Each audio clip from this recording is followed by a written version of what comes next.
100 Years Ago in Comics, September 10th, 1924. It's Little Orphan Annie by Harold Gray. Annie is at a tea party held by Mrs. Warbucks. She is in her typical big bow short skirt dress with large cuffs.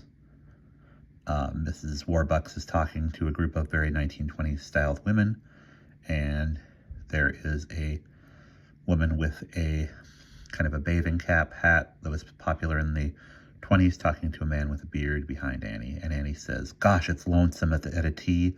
No one has even spoken to me all afternoon." Mrs. Warbucks says, "Oh, I presume Florida and California are all right for most people."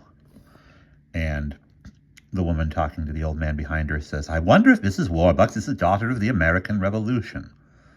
Mrs. Warbucks says, "For those of us who have always enjoyed the very best, the only winter resort is Italy." Annie goes to the couple that asked the question about the American Revolution, and we see that there are actually 3 of them. There's a woman with black hair there. She says to them, "No, ma'am, her papa was a plumber." "Ha!" says the man with the beard. "Annie!" cries Mrs. Warbucks, her giant necklace flailing around, and 2 women next to her laugh tee-hee. Now alone with Annie, Mrs. Warbucks says, "Imbecile!